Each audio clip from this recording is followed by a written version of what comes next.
Cancer detect ചെയ്താൽ ജീവിതം കഴിഞ്ഞു എന്നൊക്കെ വിചാരിച്ചിരിക്കുന്ന പലരും നമ്മുടെ നാട്ടിലുണ്ട്. ക്യാൻസറെ കുറിച്ച് പൊതുവെയുള്ള ധാരണ അങ്ങനെയാണ്. നിലവിലെ അവസ്ഥ എന്താണ്? അല്ല, അതിപ്പോഴും ആ ഒരു കൺസെപ്റ്റ് വളരെ നിൽക്കുന്നുണ്ട്. ക്യാൻസർ വന്നു കഴിഞ്ഞ് കഴിഞ്ഞാൽ മരിച്ചു പോകുന്നുള്ള രീതിയിലാണ് എല്ലാവരും ഇരിക്കുന്നത്. ചുറ്റുവട്ടത്തുള്ള ആൾക്കാർ എന്നാലും നിനക്കിത് വന്നല്ലോടി എന്നൊക്കെ പറഞ്ഞുകൊണ്ട് പേഷ്യൻസിനോട് ചെന്ന് സഹതാപത്തോടു കൂടി ഇരിക്കുന്നു. കാരണം ഇപ്പം മരിക്കാൻ പോകുന്ന ഉള്ള ഒരാളെന്നുള്ള രീതിയിൽ. അവിടെയാണ് ഞാൻ നേരത്തെ പറഞ്ഞിട്ടുള്ള ആ എക്സാമ്പിളല്ലേ, അത് പുള്ളി മരിക്കുമെന്ന് വിചാരിച്ചുകൊണ്ടിരുന്ന ആൾക്കാരിൽ അവർ പലരും മരിച്ചു പോയിട്ടും പുള്ളി is leading A normal life. ആ ഒരു കാഴ്ചപ്പാടിൽ നിന്ന് നമ്മൾ മാറി. ഏത് ക്യാൻസർ, ഏത് സ്റ്റേജ്, ആ ക്യാൻസറിൻ്റെ മോളിക്കുലർ ബയോളജി, ഇതെല്ലാം ആശ്രയിച്ചിട്ടാണ് ഈ പറഞ്ഞിട്ടുള്ള കാര്യങ്ങൾ നിൽക്കുന്നത്. ഒത്തിരി ആൾക്കാർ നോർമൽ ലൈഫിലോട്ട് വന്നിട്ടുണ്ട്.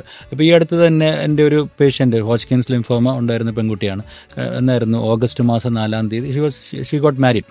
അന്നേരമാണ് വേറെ അതിന് മുമ്പ് നമ്മൾ ചികിത്സിച്ച വേറൊരു കുട്ടിയുടെ രണ്ടാമത്തെ ഹോച്ച്കിൻസ് ലിംഫോമ തന്നെയുള്ള ഒരാളുടെ രണ്ടാമത്തെ കുട്ടി ഉണ്ടായെന്നുള്ള സന്തോഷ വാർത്തയും നമ്മൾ പറയുന്നത്. അപ്പോൾ they are all leading A normal life. അപ്പോൾ ക്യാൻസർ വന്നു കഴിഞ്ഞ് കഴിഞ്ഞാൽ ജീവിതം അവസാനമാവുന്നോ, അതുകൊണ്ട് നമ്മൾ മരിച്ചു പോകുന്നോ അങ്ങനെയൊന്നുമില്ല. പക്ഷേ ഇത് നമ്മൾ ജനറലൈസ് ചെയ്ത് പറയാൻ പറ്റത്തില്ല. അത് ഞാൻ നേരത്തെ പറഞ്ഞ ഏത് ക്യാൻസർ, ഏത് സ്റ്റേജ് എന്നതിനെ ആശ്രയിച്ചിരിക്കും.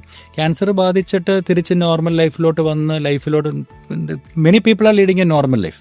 പക്ഷേ അതൊന്നും പലപ്പോഴും ആൾക്കാർ അറിയത്തില്ല.